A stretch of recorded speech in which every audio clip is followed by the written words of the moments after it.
Estamos no Novembro Azul, 1º de novembro. Esse é o mês mundial de combate ao câncer de próstata e a informação é sempre a nossa maior aliada para detectar esse problema de forma precoce.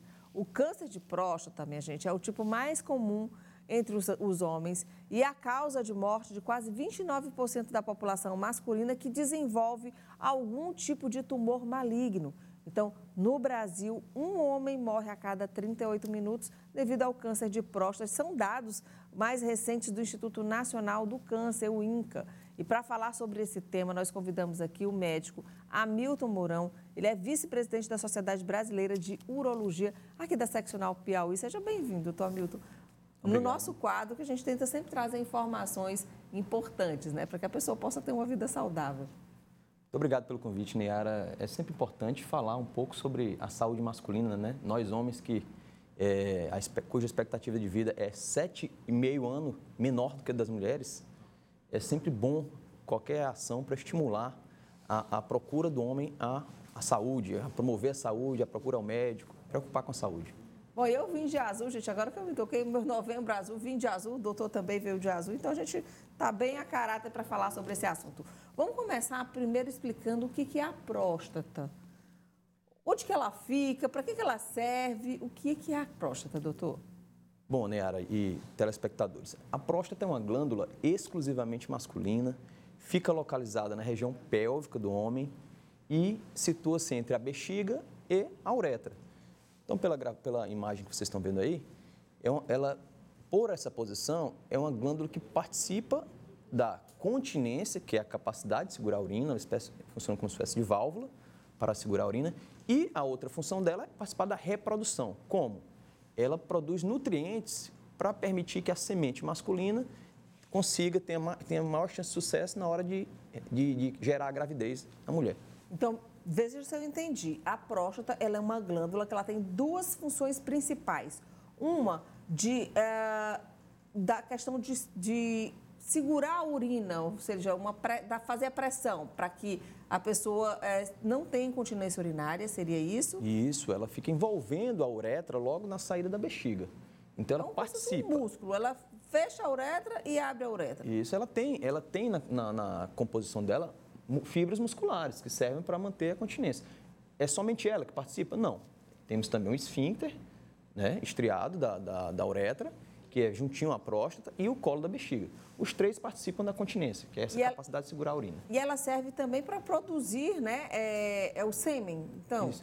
O sêmen, na verdade, é uma composição. Ele tem um pouquinho da produção do testículo, que é o espermatozoide, um pouco da vesícula seminal, um pouco da próstata, mas ali a próstata ela fornece mais nutrientes, né? Okay. E uma substânciazinha para otimizar a chance do espermatozoide, que é a semente masculina, fecundar a semente feminina para gerar a gravidez. Bom, quando a pessoa tem um tumor maligno, que é o câncer de próstata, os sintomas, a gente pode colocar a cartela, por favor, para facilitar aqui a nossa didática nessa entrevista. Quais são os principais sintomas, doutor? Por exemplo, dor óssea, dores a urinar.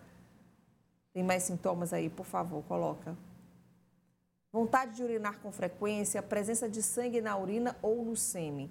Esses são sintomas do câncer de próstata, mas já são sintomas de quando a doença está num estágio avançado? Exatamente isso, Neyara. O câncer da próstata, na fase inicial, a grande maioria das vezes, é assintomático. Por quê? Porque a localização dele é na parte mais periférica da próstata. Em geral, é nessa porção. Então, não é a parte que está em íntimo contato com a uretra. Então, ele não vai gerar sintomas de compressão, sintomas urinários. Daí, quando ele vai progredindo, tanto a nível local quanto à distância, ele vai gerando sintomas. Então, às vezes, a dificuldade para urinar, sangramentos urinários, frequência urinária noturna aumentada, frequência diurna aumentada, uma urgência para urinar, são sintomas que não são específicos do câncer, mas podem aparecer com o câncer, sinais de crescimento local. Quando à distância, quando a doença vai disseminando, ele pode dar principalmente dores ósseas. Ok, e para encerrar, quais são os exames que a pessoa deve fazer a partir de que idade? Então, hoje a Sociedade Brasileira de Urologia recomenda a partir dos 45 anos, quando você tiver fatores de risco, que seriam história familiar positiva, um parente de primeiro grau, um pai, um irmão, um tio que tenha tido câncer de próstata, raça negra, a gente recomenda um pouquinho mais cedo, e aos 45 também, e obesidade. Bom, caso você não preencha esses requisitos, geralmente a recomendação é ir aos 50 anos de idade. E os exames básicos são o PSA, que é um exame de sangue simples, bastante difundido, e o toque, que é o exame físico da próstata. O toque, veja, como é fácil fazer o toque. Para o médico urologista, você precisa somente de uma luva e de um gel lubrificante. Você faz o exame.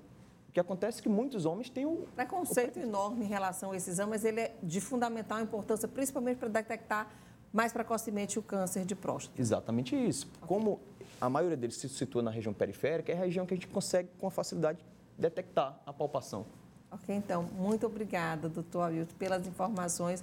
E aí a gente tem um mês de novembro todo para tratar ainda sobre esse assunto tão importante. Muito obrigada, doutor Hamilton. Eu que agradeço, Nayara.